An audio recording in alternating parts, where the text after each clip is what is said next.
अब मैं गुजारिश करना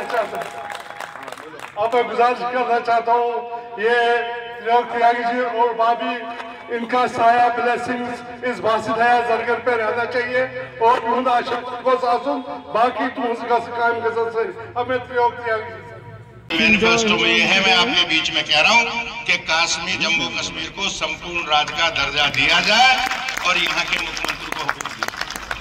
ये 5 मांगों पर हम चुनाव लड़ रहे हैं और ये लड़का नौजवान है, इसलिए मैंने बेरोजगारी में ज्यादा बोला और मैं इससे कहूंगा कि हिम्मत मर्द और मर्द खुदा, हिम्मत से चुनाव लड़। मैं तो अकेला ही चला था मंजिले मकसूद, लोग साथ आते गए और कारवां बनता गया। तेरे साथ सब लड़के आ जाएंगे, तेरा कारवां बन जाएगा और हम तो वैसे ही आ गए। तेरी अम्मा ने भी तुझे आशीर्वाद दिया, हमने तुझे बेटा मान दिया। अब ये इनका बेटा कम है, ये मेरा राजनीतिक बेटा है। मैं आपसे कह रहा हूं कि तुमने इसे पैदा किया, पढ़ाया लिखाया, इंजीनियर बनाया, रुपए भी दे रहे हो, पर राजनीतिक पुत्र ये त्रिलोक त्यागी का हो गया। सब इसको आगे बढ़ाने का काम हमारा है।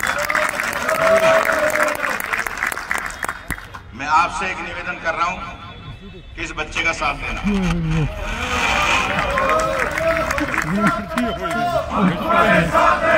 मैं कह रहा हूं इसका हौसला बढ़ाना। जब इसका हौसला बढ़ाओगे तो नगर निगम के चुनाव में, गांव के जिला पंचायत के चुनाव में, छोटे छोटे कस्बों के चेयरमैन के चुनाव में हम 20 बासित पैदा कर देंगे। आपके बीच में कहना चाह रहे लड़कों को आगे लेकर आएंगे। इसका हौसला बढ़ा। और डॉक्टर साहब, आप हमारे सदर हो, मैं आपसे भी कह रहा हूं कि आप इन नौजवानों को गले लगाओ सब और इनको मजबूती से आगे खड़े करो, मजबूती से आगे लगाओ इनको।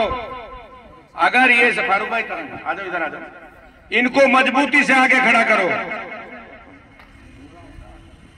इनको मजबूती से आगे खड़ा करो। ले लो, आ जाओ ना, आपको जगह दो। हाँ, ये सब लोग, जितने भी लोग खड़े हैं यहाँ, इनके बीच में मैं बेचारा शब्द तो इस्तेमाल करूंगा नहीं। बेचारा तो वो होता है कि जिसके माँ बाप ना हो, बेचारा वो सब लड़की औरत होती है जिसका पति ना हो, वो बेसहारा वो लड़की होती है जिसके माँ बाप ना हो। और फिर मेरे पेट में एक बात और आ गई। बड़े लोग कहते हैं कि मुसलमानों अब 40 से 4 मिलाए थे, वो हजूर को जानते ही नहीं। जब कई कबीले में 40 होती थी कबीले के सरदार के, तो 4 मिलाए थे और उन्होंने कहा कि बेसहारा, तलाकशुदा और जिसके माँ बाप मर गए हों, जिसे किसी ने तलाक दे दिया हो, जो लावारिस हो, उससे दूसरी शादी करो। उन्होंने ये नहीं कहा था कि किसी 18 साल की लड़की से 50 साल का आदमी शादी करे। फारूक साहब माफ करना, हजूर ने तो अच्छी शिक्षा देने का काम किया। तो ये लड़का बेसहारा तो है नहीं, इसके पिताजी यहाँ मौजूद हैं और राजनीति में मैं कह रहा हूं इसका रिस्क को हमने मान लिया है, पर थोड़ा सा बेचारा जरूर है आपके बीच में। इससे की दरकार है आपसे, इसे आपसे मदद की दरकार है। इसकी मदद कर देना, मैं हाथ जोड़ के आपसे प्रार्थना कर रहा हूं। इस लड़के की मदद कर देना और इसको एहसास हो जब ये निकले तो इसे लगे कि बुजुर्गों का सिर पे हाथ है, माओं का इसके सिर पे हाथ है और नौजवानों का इसका साथ है। तो ये कभी राजनीति में पीछे मुड़ के नहीं देखने का, आगे बढ़ेगा। बहुत बहुत धन्यवाद। जय हिंद, जय भारत, जय चौधरी चरण सिंह। और मैं एक नारा लगाऊंगा, रुक जाओ,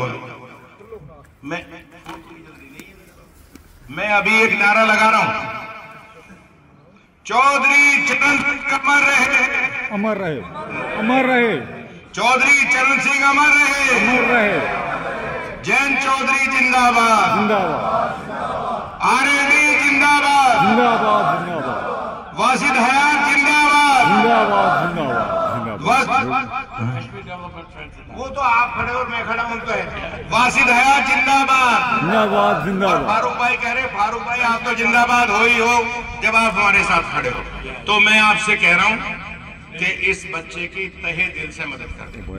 और मैं रुपए के लिए नहीं कह रहा, पर किसी घर पे जाए जैसे आज इसकी अम्मा ने उसे उसका मन कर गया और उसने जो उसके पर्स में पैसे पड़े थे उठा के इस बासित को दे दिए। मुझे भी अच्छा लगा। वो कह रही थी कि कुछ पैसे आशीर्वाद रूप में से दूंगी।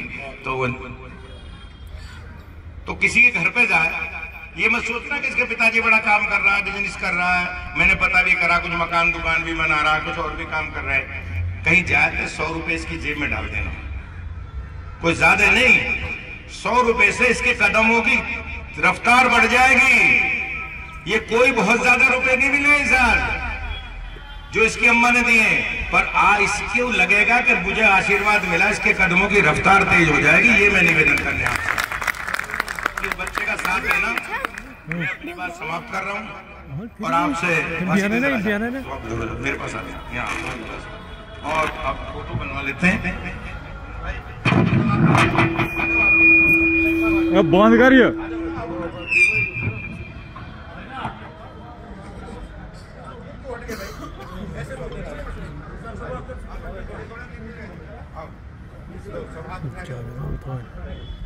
हाथ पकड़ लो, सबका चेहरा आ रहा है, देखो।